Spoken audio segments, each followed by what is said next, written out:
Peristiwa-peristiwa Perang Dunia Kedua yang berlaku tahun 1939 sehingga 1945 telah mencoretkan sejarah hitam yang telah mengorbankan nyawa sebanyak 60 juta.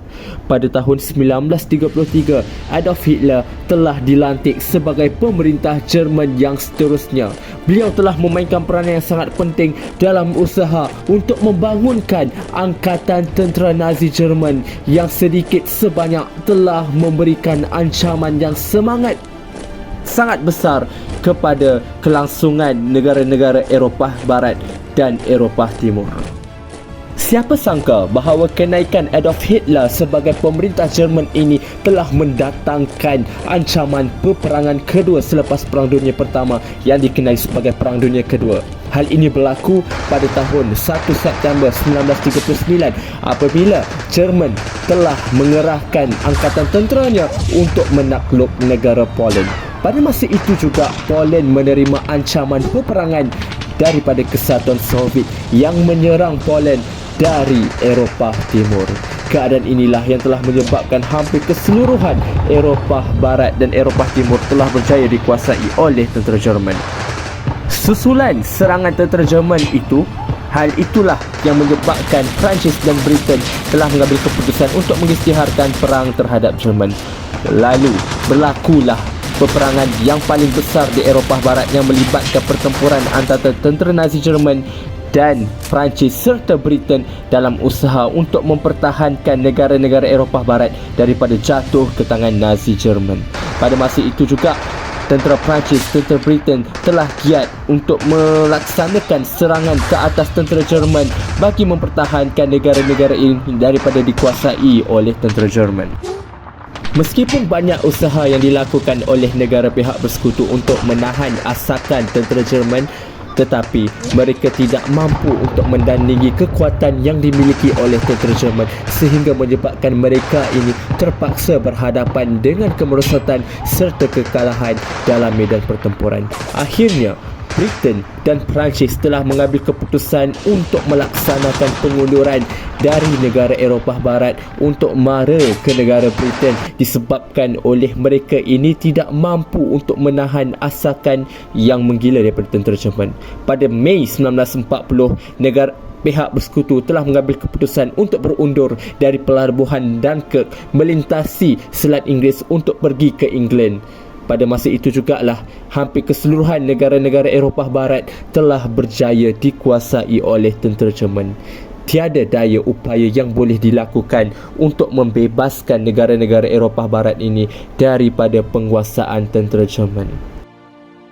Hasil kejayaan tentera Jerman menakluki sebahagian besar negara Eropah Barat ini dilakukan oleh seorang jeneral perang Jerman yang dikenali sebagai Heinz Guderian yang memperkenalkan prinsip peperangan berasaskan serangan kilat ataupun dalam bahasa Jermannya dikenali sebagai Blitzkrieg yang menggabungkan angkatan darat, angkatan kereta kebal dan angkatan udara untuk melaksanakan serangan yang mengejut untuk mencapai kemenangan yang cepat. Pada tahun yang sama, Nazi Jerman berusaha untuk menakluk negara Britain tetapi Nazi Jerman gagal menakluknya. Selepas Nazi Jerman menakluk negara Eropah Barat, Nazi Jerman telah mengalihkan tumpuannya untuk menakluk Eropah Timur. Eropah Timur dikuasai oleh Kesatuan Soviet. Lalu Adolf Hitler ni telah mengambil tindakan untuk mencabuli perjanjian persahabatan antara Nazi Jerman dan Kesatuan Soviet, lalu mengambil keputusan untuk menakluk negara Kesatuan Soviet. Bukan negara, tetapi jajahan Kesatuan Soviet. Kalian boleh melihat peta. Kawasan kelabu itu ialah kawasan yang telah berjaya ditakluk oleh Nazi Jerman, iaitu sebahagian besar negara Eropah Barat. Lalu Nazi Jerman pada 22 Jun 1941 telah melaksanakan serangan ke atas Kesatuan Soviet yang dikenali sebagai Operasi Barbarossa. Sebanyak 4 juta tentera Nazi Jerman telah dikerahkan ke Eropah Timur untuk melumpuhkan kekuasaan ketenteraan Kesatuan Soviet bagi membolehkan kawasan Kesatuan Soviet ini berada di bawah naungan Nazi Jerman. Bagi saya, tindakan Nazi Jerman menyerang kesatuan Soviet itu telah mendatangkan kecelakaan kepada Nazi Jerman apabila Jerman terpaksa mengalihkan sebahagian besar tenteranya untuk berhadapan dengan tentera di Eropah Barat dan berhadapan dengan tentera kesatuan Soviet di Eropah Timur. Jadi nampak tidak bagaimana tentera Nazi Jerman ini terpaksa berpecah kepada dua medan pertempuran yang berasingan untuk menahan kemarahan tentera bersekutu. Jadi, tindakan serangan yang dilakukan oleh Adolf Hitler ke atas Eropah Barat dan Eropah Timur sebenarnya telah berjaya merosotkan kekuatan tentera Nazi Jerman pada masa itu. Pada masa itu juga, Joseph Stalin iaitu pemerintah Kesatuan Soviet berasa kecewa dengan tindakan Adolf Hitler yang telah mengkhianati beliau dalam perjanjian tersebut. Keadaan ini tidak mematahkan semangat pemerintah Kesatuan Soviet itu untuk melancarkan serangan bertali arus untuk mengusir tentera Nazi Jerman dari Kesatuan Soviet. Apabila Nazi Jerman menyerang Kesatuan Soviet, Joseph Stalin mengambil keputusan untuk bersekutu dengan pihak bersekutu Britain, Perancis, Amerika Syarikat. Jadi pada masa itu juga, tentera Nazi Jerman ini semakin lama semakin mengalami kekalahan di Eropah Timur. Misalnya peperangan musim sejuk yang tidak disesuaikan oleh tentera Nazi Jerman itu telah menyebabkan kekalahan mereka di Kesatuan Soviet.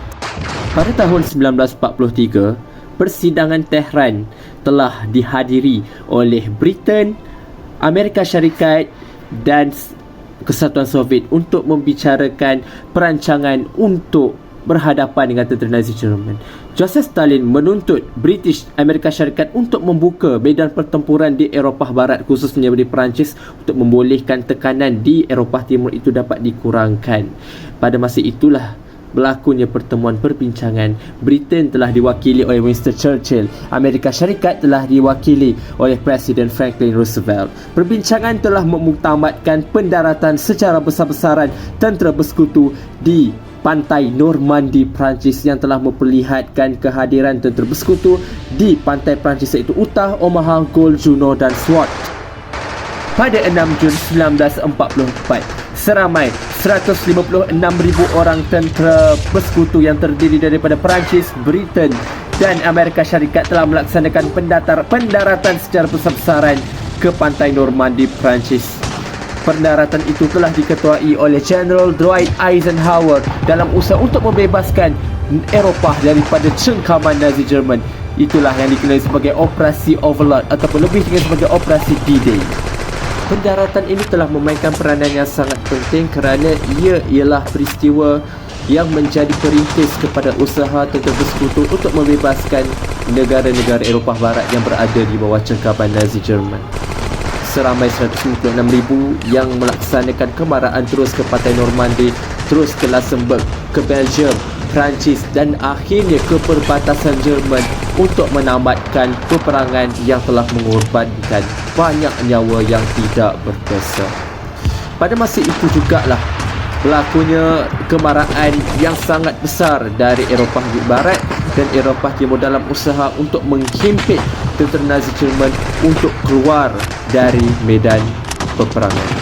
Pada peristiwa pendaratan besar-besaran tentera bersekutu itu, seramai 3,000 nyawa telah diragut dalam usaha untuk menjadikan Eropah Barat, Eropah Timur sebagai negara yang bebas. Menyedari bahawa Jerman tidak mampu untuk berhadapan dengan peperangan yang panjang, pada 30 April 1945, pemerintah Jerman Adolf Hitler telah mengambil keputusan untuk membunuh diri di bunkernya sendiri. Pada masa itulah pembebasan demi pembebasan telah dilakukan yang membawa kepada penamatan Perang Dunia Kedua.